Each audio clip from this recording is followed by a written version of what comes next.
On Mother's Day, my daughter gave her mother-in-law a $20,000 ring and a cruise. I got a $5 plastic flower and a note. The next day, she called me 28 times. Please, Mom, don't sell the company. I'm glad to have you here. Follow my story until the end and comment the city you're watching from so I can see how far my story has reached. I'm 67 years old, and I thought I'd experienced every kind of heartbreak life could offer. I was wrong. Mother's Day started like any other Sunday.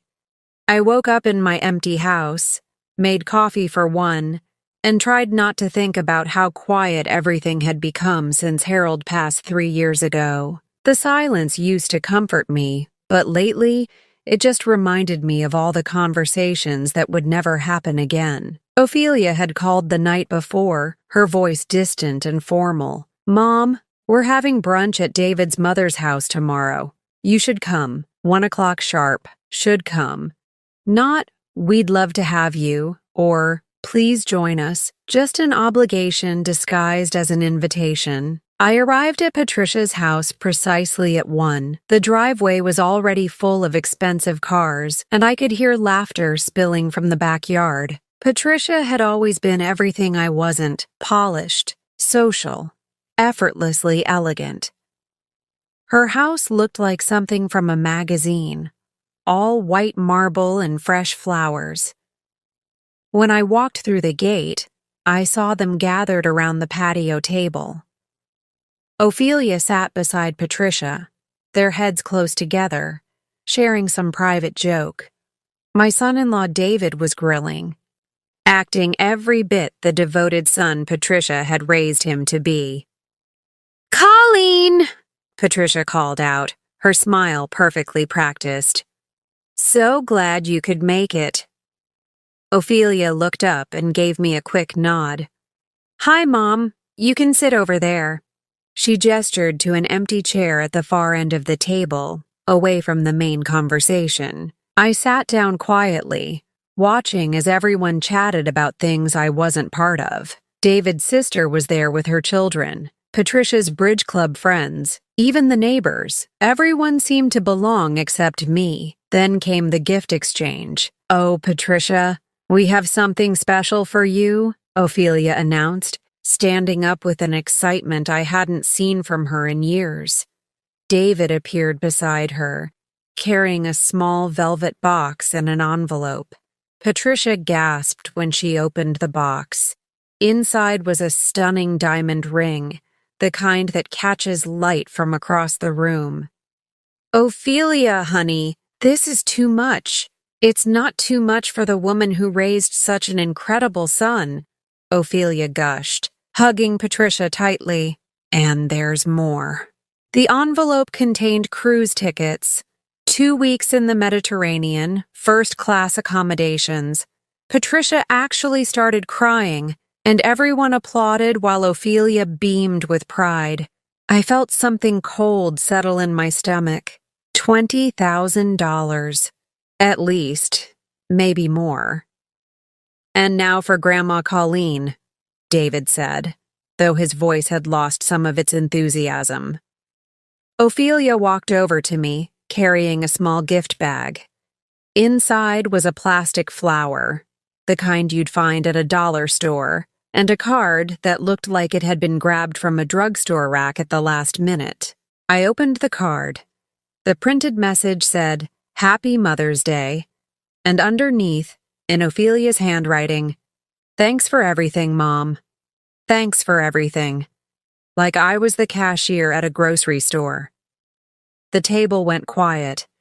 I could feel everyone staring, waiting for my reaction. Patricia cleared her throat uncomfortably. Even David looked embarrassed. "It's lovely," I managed to say, my voice barely above a whisper. "Thank you, dear."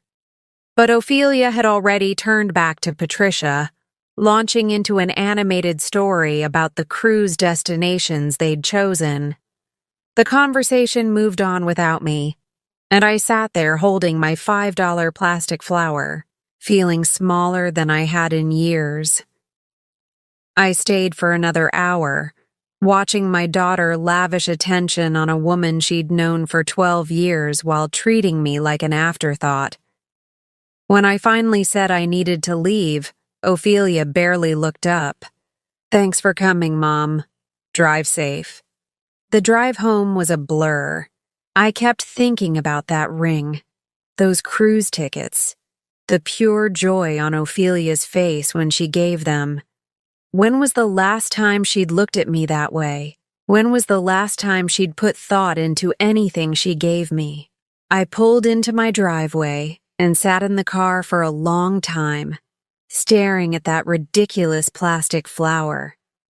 43 years of being her mother, and this is what I was worth. A last-minute afterthought from the clearance aisle. That night, I couldn't sleep. I kept replaying the scene, wondering where I'd gone wrong. I'd built a successful company from nothing, employed dozens of people, contributed to my community. But somehow, I'd failed at the one thing that mattered most: being worthy of my daughter's love.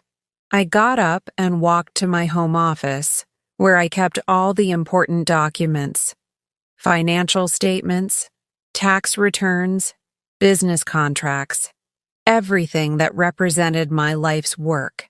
And that's when I started to wonder, what exactly had I built all of this for? The sleepless night turned into a sleepless week. I couldn't stop thinking about that plastic flower, about the way Ophelia had looked at Patricia with such genuine affection. It ate at me like a physical ache. I decided I needed answers, not the kind that come from confrontation or dramatic conversations, but real answers, the kind hidden in bank statements and old receipts.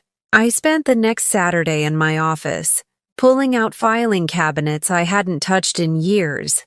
Harold used to tease me about being a pack rat, keeping every document, every receipt. "You never know when you might need proof," I'd tell him. I never imagined I'd need proof of my own motherhood.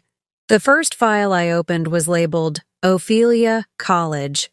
Inside were tuition payments, room and board receipts, and dozens of smaller expenses I'd forgotten about.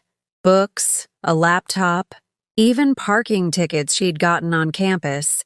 $47,000 total, not including the car I'd bought her junior year when hers broke down. But that was just the beginning. I found the folder marked Wedding O&D, $58,000 for a single day. The venue, flowers, catering, her dress, the photographer. I'd insisted on paying for everything because I wanted her day to be perfect. David's parents had contributed a case of wine.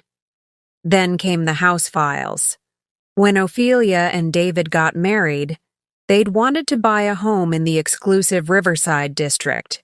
Their combined income wasn't enough for the mortgage on the house they wanted. So I'd co-signed. Then, when David's business hit a rough patch 2 years later, I'd quietly taken over the mortgage payments for 6 months. They never knew. I'd made sure of that. The car payments were next. 3 different vehicles over the years. Each one just a loan until we get back on our feet. Somehow, those loans never got repaid, and I never asked. I'd just quietly absorbed the payments into my monthly expenses, but it was the emergency fund that really got to me. In 2019, David's landscaping business had nearly gone under. He'd made some bad investments, trusted the wrong people. They were facing bankruptcy. Ophelia had called me, crying, begging for help. I'd transferred $85,000 that same day. No contracts, no payment plans, just a mother helping her child. They'd bought the boat 6 months later. I sat back in my chair, staring at the calculator display. Over the past 15 years, I'd given or spent nearly $400,000 on Ophelia and David. College, wedding, house, cars, business bailouts, and countless smaller expenses I'd stopped tracking years ago. $400,000, more than most people see in a lifetime. And yesterday, I'd gotten a plastic flower. The really painful part wasn't the money. I'd made good investments over the years, built a successful consulting firm. I could afford to be generous. The painful part was realizing that my generosity had become invisible to Ophelia, expected, taken for granted. I pulled out my phone and scrolled through our text conversations from the past year. Her messages were brief, functional. Can you pick up the dry cleaning? David needs to borrow your truck. The kids need school supplies. Always asking, never offering. Never a random, "How are you, Mom?" or "Thinking of you." But Patricia got cruise tickets and diamond rings. I found myself opening my laptop and looking up the mortgage on Ophelia's house. Still in my name, of course. The payments came directly from my business account, automated years ago so I wouldn't have to think about it. That business account. I pulled up the monthly statements and started going through them line by line. David's lawn service maintained the grounds at 3 of my commercial properties. I paid him 30% above market rate, though I'd never mention that. Ophelia's part-time bookkeeping work for my smaller clients brought her $1,200 a month for maybe 6 hours of work. They weren't just my daughter and son-in-law. They were my dependents, adults in their 30s who'd structured their entire lifestyle around my financial support. And somehow, I'd become the villain in their story, the distant mother who didn't understand them, who couldn't relate to their lives. They'd painted me as cold and disconnected while living off my generosity.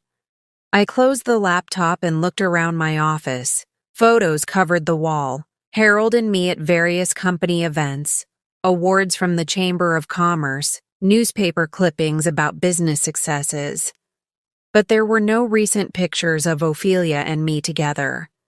She'd stopped wanting to take photos with me years ago. The clock on my desk read 4:30 p.m. I'd been going through documents for 8 hours and the picture was painfully clear. I'd spent years trying to buy my daughter's love, and all I'd accomplished was teaching her that I was a source of money, not affection. My phone buzzed. A text from Ophelia.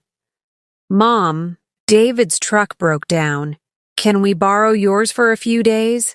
I stared at the message for a long time before responding. "I'll think about it." It was the first time in years I hadn't immediately said yes. That night, I made a decision that would change everything. I called my attorney. Monday morning, I sat across from Margaret Chen, my attorney for the past 12 years. Her office overlooked downtown, and I could see my own building from her window, a reminder of everything I'd built over the decades. "Colleen, you look tired," Margaret said, settling behind her desk with a cup of tea. "What's on your mind?" I'd rehearsed this conversation in my head all weekend, but sitting there, the words felt heavy. "I want to discuss selling my business." Margaret's eyebrows shot up. "Hartwell Consulting? But you've spent 30 years building that company. It's your legacy." "That's exactly the problem," I said quietly. "I need to understand what would happen to my family if I sold." I watched Margaret's expression shift as she realized this wasn't a casual inquiry. She pulled out a legal pad, her professional mask sliding into place. "Walk me through your concerns," she said.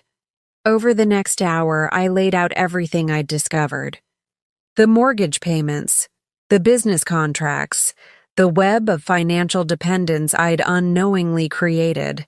Margaret took notes, occasionally asking clarifying questions, but her face remained carefully neutral. "So, if you sold the business," she said finally, "David would lose his primary commercial contracts. Ophelia would lose her bookkeeping income, and they'd need to qualify for their mortgage independently." "Exactly." Margaret leaned back in her chair. "Colleen, can I ask what prompted this? Last time we spoke, you were talking about expanding the business, maybe bringing Ophelia in as a partner. I told her about Mother's Day, about the plastic flower and the diamond ring, about years of feeling like an ATM with legs. Margaret listened without interruption, though I caught her wincing at certain details. I see, she said when I finished. And you're thinking of selling as a way to find out who my daughter really is, I said. Right now, I don't know if she loves me or my checkbook. Margaret nodded slowly. There are ways to do this gradually. We could restructure your business arrangements. Maybe transition some of the financial support over time. No, I said firmly. Gradual change gives people time to adjust, to find new ways to manipulate the situation. If I'm going to do this, it needs to be clean. We spent another hour discussing the logistics. Margaret had contacts in the business brokerage world, people who specialized in consulting firms. She estimated the process would take 3 to 6 months, depending on how quickly we moved.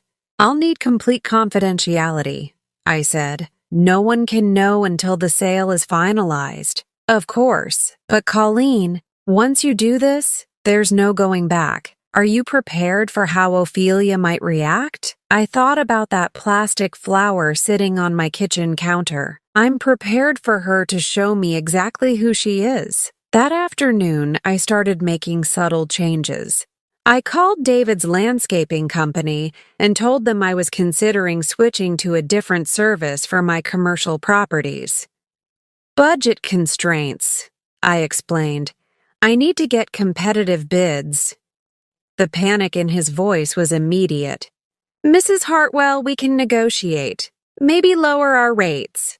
It's not about the rates, David. It's about exploring options.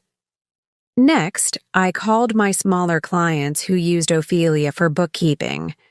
I told them I was restructuring my referral arrangements and they'd need to find new services within 60 days. Professional, businesslike, no personal explanations. Ophelia called that evening, her voice tight with worry. Mom, Mrs. Patterson said you're not referring bookkeepers anymore. Did I do something wrong? Not at all, dear. I'm just simplifying my business operations. But I need those clients. That's my income. I'm sure you'll find other opportunities, I said calmly. You're very capable. There was a long pause. Mom, is everything okay? You've been acting strange lately. I'm fine, Ophelia. Just busy with some business matters. After I hung up, I sat in my kitchen, staring at that plastic flower. For the first time in years, I felt something I'd almost forgotten. Control. Not the kind that comes from writing checks or solving problems, but the kind that comes from making your own choices. The next few weeks fell into a routine. I met with potential buyers, reviewed financial statements, and gradually disentangled the threads that bound my business to my daughter's lifestyle. Margaret handled most of the legal work, but I insisted on being involved in every decision. The hardest part was the secrecy. I'd never been good at keeping things from Ophelia, even when I probably should have. But this felt different. This felt necessary. 3 weeks into the process, I got a call from David. Mrs. Hartwell, I heard from someone at the Chamber of Commerce that you might be selling your business. Is that true? My heart pounded, but my voice stayed steady. People gossip, David. You know how it is. But if you were selling, you'd tell us, right? I mean, it would affect our contracts. If and when I make any major business decisions, you'll be informed appropriately. That night, Ophelia showed up at my door. She looked exhausted, her hair pulled back messily, wearing an old sweatshirt I remembered from her college days. Mom, we need to talk, she said, pushing past me into the living room. David's contracts, my bookkeeping clients, now rumors about you selling the business. What's going on? I sat down across from her, hands folded in my lap. I'm reevaluating my priorities. What does that mean? It means I'm 67 years old, and I'm tired of carrying everyone else's responsibilities. Ophelia's face flushed. Is this about Mother's Day? About the gift? I'm sorry if you didn't like it, but we've been really tight on money lately. I almost laughed.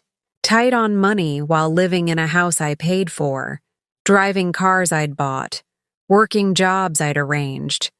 But I didn't say that. Instead, I just looked at her and said, "This isn't about one day, Ophelia. This is about understanding what really matters." She left 20 minutes later, frustrated and confused. I watched her drive away in the car I'd co-signed for, back to the house where I paid the mortgage. But not for much longer. The call came on a Tuesday morning while I was reviewing the final purchase agreement. Margaret had found a buyer, a larger consulting firm looking to expand their regional presence. The offer was generous, more than I'd expected. My phone rang just as I was signing the preliminary documents. The caller ID showed my home number, which was strange since I was at Margaret's office. "Hello? Mrs. Hartwell? This is James Morrison from Morrison & Associates. I'm trying to reach you regarding the acquisition of Hartwell Consulting."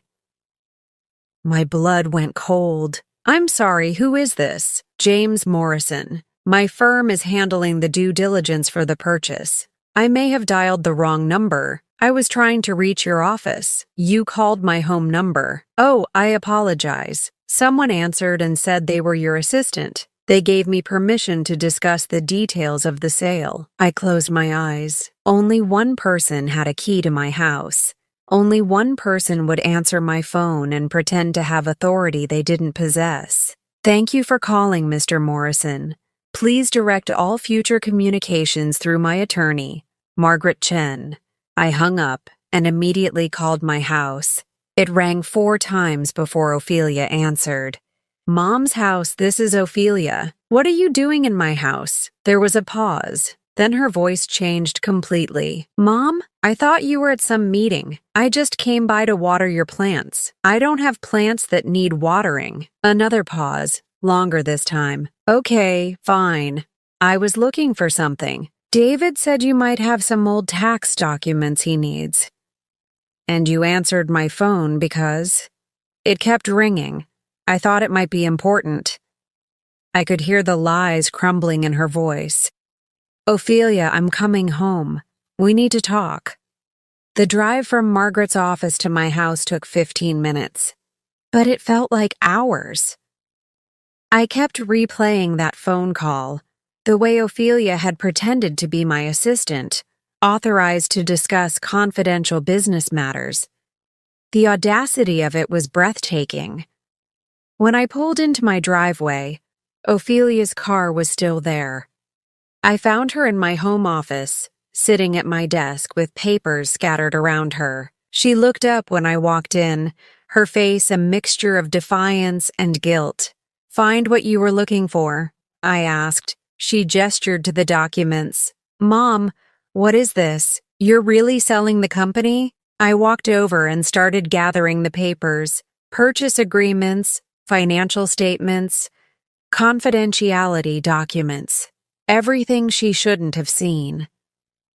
"These are private business matters." "Private?" "Mom, this affects all of us. David's business depends on your contracts. My income comes from your referrals. You can't just sell without talking to us." I stopped collecting papers and really looked at her. She was 35 years old, sitting in my chair at my desk, demanding explanations for decisions about my own business. When had I allowed this to happen? "Actually, Ophelia, I can sell my business without consulting anyone. It's my company." "But what about us?" What about our family? What about our family? I repeated the question slowly. When did you start caring about our family? Her face flushed. I've always cared. You're my mother. Am I? Or am I your bank? The silence stretched between us.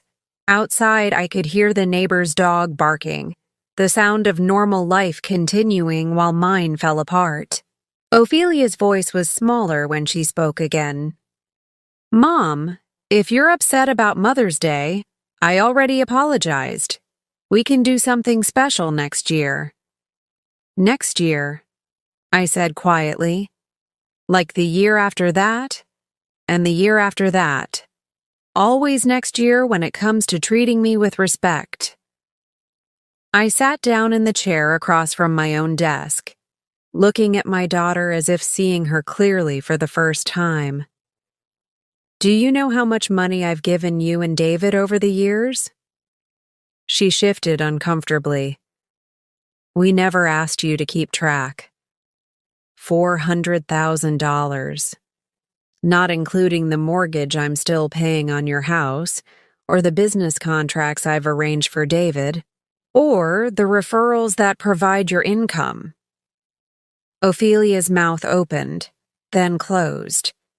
She clearly hadn't expected me to have actual numbers. I'm not telling you this to make you feel guilty, I continued. I'm telling you this because I need you to understand something. I've been subsidizing your entire adult life, and somehow, along the way, you stopped seeing me as your mother and started seeing me as a resource. That's not true, isn't it?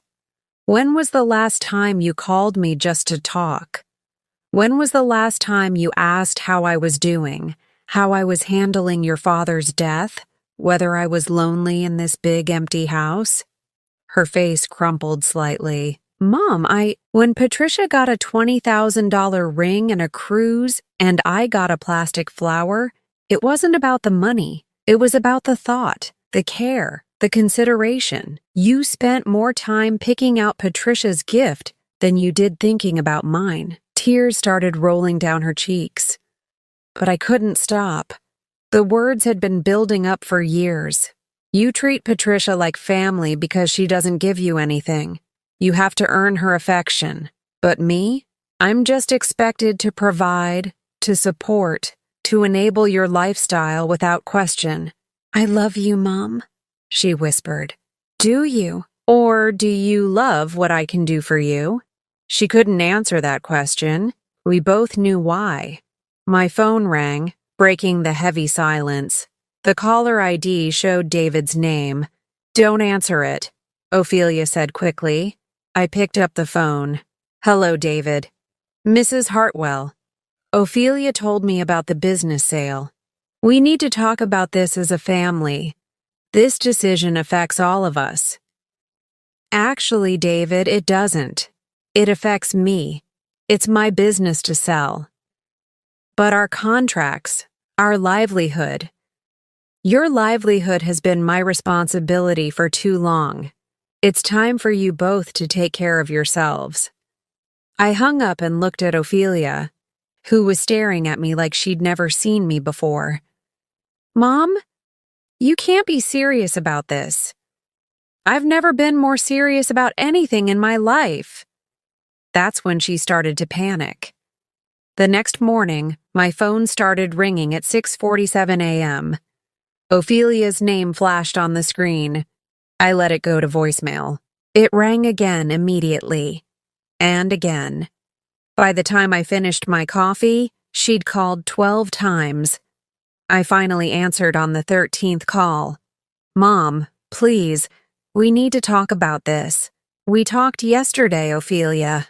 I think I was quite clear.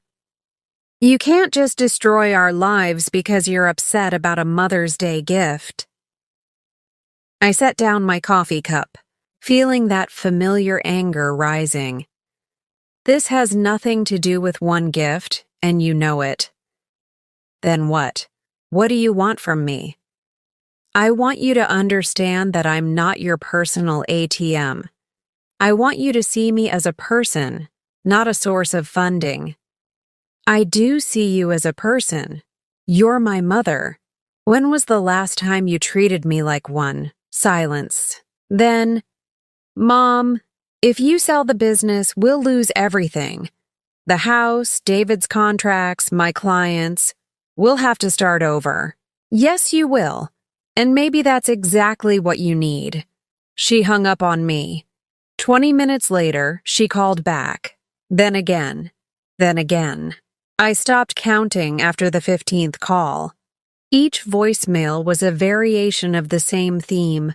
Pleading, bargaining, threatening, manipulating. She cycled through every tactic she'd learned over the years. Mom, please call me back. We can work this out. Mom, David's having chest pains from the stress.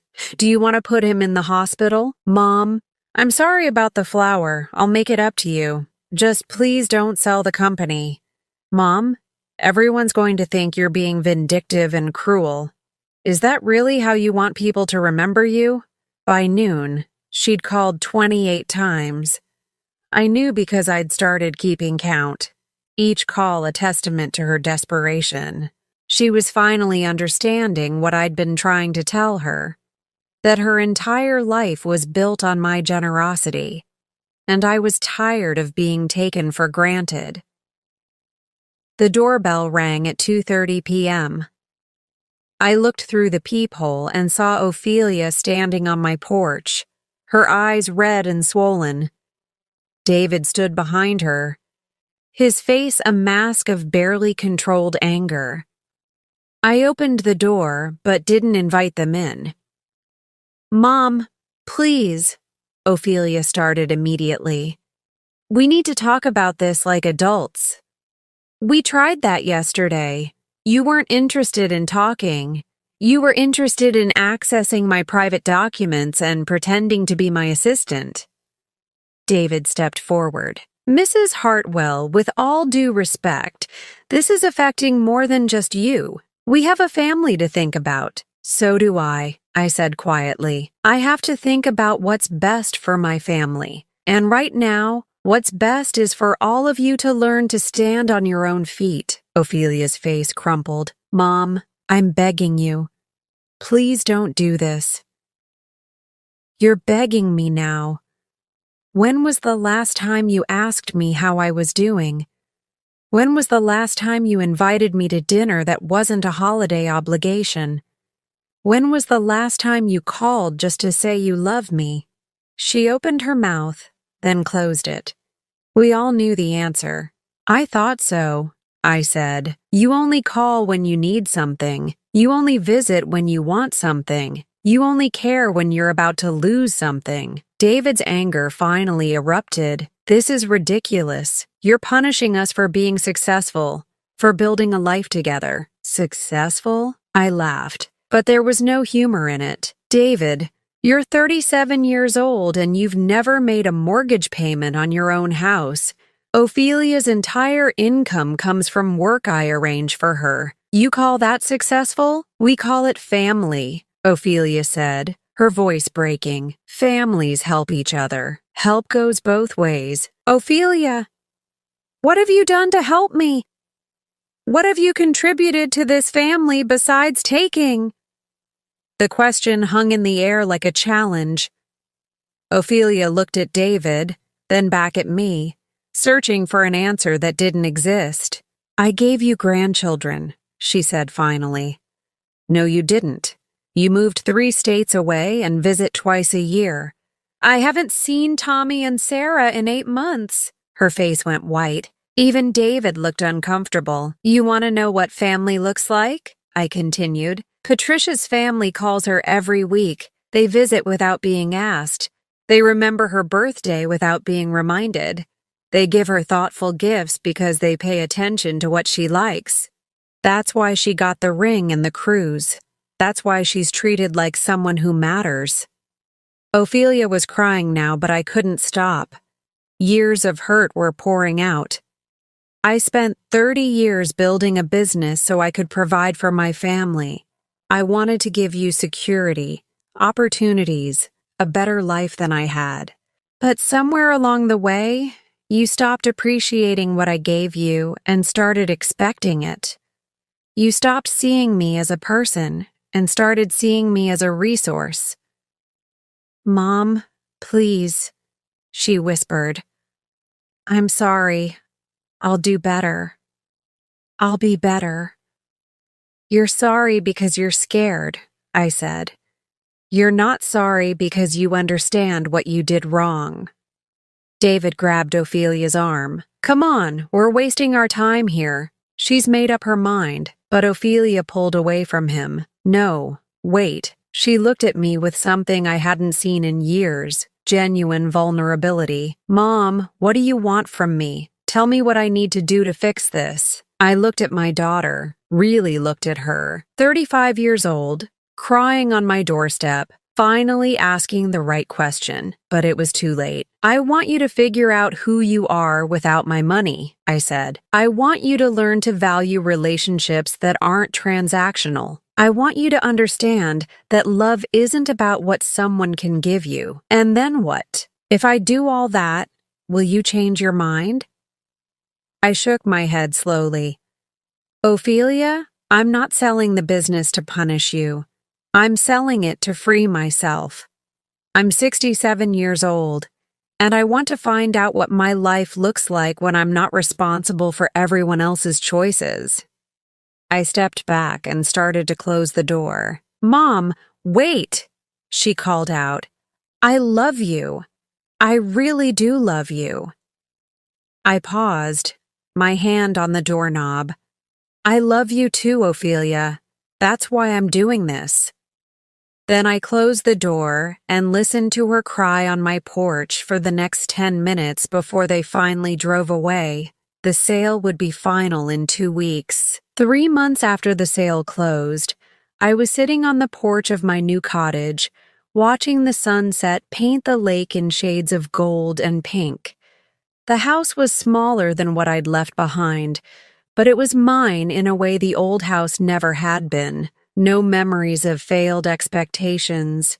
No rooms that echoed with disappointment. The move had been surprisingly easy. 30 years of business files, contracts, and correspondence all boxed up and stored away. I kept only what mattered. A few photos, Harold's favorite books, and the quilt my mother had made when Ophelia was born. The cottage came furnished, which suited me perfectly. I didn't want to drag the past into this new life. The previous owners had left behind simple, comfortable furniture and a garden that needed tending. I'd never had time for gardening before, but now I had nothing but time. Ophelia hadn't called in 6 weeks. The silence hurt, but it also brought clarity. I'd spent so many years measuring my worth by her approval, her visits, her needs.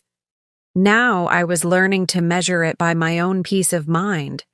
The business sale had provided more than enough money for a comfortable retirement. I'd set up a trust for my grandchildren's education, money they'd receive directly when they turned 18, with no strings attached and no parental access. It was my way of ensuring they'd have opportunities without enabling their parents. I'd also quietly paid off the mortgage on Ophelia and David's house. Not as a gift, but as a final severance. They now owned their home free and clear, but they also knew they'd never receive another penny from me. It was the last check I'd ever write for them. My phone rang, pulling me from my thoughts. I glanced at the caller ID. Susan, my neighbor from across the lake. We'd become friends over the past month, bonding over morning walks and evening glasses of wine. Colleen, are you free for dinner tomorrow? My son and daughter-in-law are visiting, and I'd love for you to meet them. I'd like that, I said, and realized I meant it. Susan's relationship with her children was everything mine had never been. Natural, reciprocal, built on genuine affection rather than obligation. After we hung up, I poured myself a glass of wine and walked down to the dock. The water was still, reflecting the last light of day. A family of ducks paddled by, the babies following their mother in a perfect line. My phone buzzed with a text message. For a moment, my heart jumped, thinking it might be Ophelia. But it was from Margaret, my attorney. Thought you'd want to know. David's landscaping business filed for bankruptcy yesterday. Ophelia's looking for work at the elementary school. How are you doing? I stared at the message for a long time before responding. I'm doing well. Thank you for letting me know. I felt sadness for them, but not guilt. They were adults who'd made choices. Now they were learning to live with the consequences, just like everyone else. A loon called across the water, its haunting cry echoing off the hills. I'd never heard that sound before moving here. There were a lot of things I'd never experienced while I was busy being responsible for everyone else's life. Tomorrow, I was starting a pottery class in town. Next week, I'd signed up for a book club. Small things, but they were mine. Chosen because they interested me, not because someone else needed me to do them. The strangest thing about this new life was how light I felt. For years, I'd carried the weight of other people's problems, their poor decisions, their financial struggles. I'd thought that weight was love, but it wasn't. It was enabling, and it had hurt us all. Real love, I was learning, sometimes meant saying no. Sometimes it meant letting people struggle so they could grow. Sometimes it meant walking away so they could find their own strength. 6 months later, I got a letter. Not a phone call or a text, but an actual handwritten letter. The return address was Ophelia's, but the handwriting was different, more careful, more deliberate. Dear Mom, it began. I've been trying to write this letter for months, but I never knew what to say. I kept wanting to ask you to come back, to fix things, to make everything the way it was before. But I finally understand that the way things were before wasn't good for any of us. I set the letter down and took a deep breath before continuing. David and I are getting divorced. I know you probably heard about the bankruptcy, about me working at the school. It's been the hardest year of my life, but also the most honest. I had to learn who I was without your money, without your safety net. I had to figure out how to take care of myself. I'm not writing to ask for anything. I'm writing to say I'm sorry. I'm sorry for taking you for granted. I'm sorry for treating you like an obligation instead of a person. I'm sorry for all the years I wasted being angry at you for things that weren't your fault. I understand now why you sold the business. You weren't punishing me. You were freeing both of us. I just wish it hadn't taken me this long to see it. I don't expect you to forgive me, and I'm not asking you to. I just wanted you to know that I finally understand what you tried to tell me. Family isn't about what you can give someone or what they can give you. It's about showing up, paying attention, and caring about someone for who they are, not what they can do for you. I hope you're happy. Mom, I hope you found the peace you were looking for. You deserve it. Love, Ophelia. P.S. I kept the plastic flower. It's on my kitchen windowsill, and every time I see it, I remember the look on your face that day. I remember the moment I realized I'd broken your heart. I'm sorry it took me so long to care about fixing it. I sat on my porch for a long time after reading that letter, watching the sun set over the water. Then I went inside and wrote a response. Dear Ophelia, I began. Thank you for your letter. It means more to me than you know. But I didn't mail it that day, or the next day, or the next. Some wounds need time to heal completely before they can be reopened safely. Some relationships need space before they can be rebuilt on a foundation of truth instead of obligation. Maybe someday we'd find our way back to each other, but for now, I was content to be free. Free from guilt, free from manipulation, free from the exhausting job of trying to buy love that should have been given freely. I was 67 years old, and for the first time in decades, I was living my own life. It was enough. Now I'm curious about you who listened to my story. What would you do if you were in my place? Have you ever been through something similar? Comment below. And meanwhile, I'm leaving on the final screen 2 other stories that are channel favorites, and they will definitely surprise you. Thank you for watching until here.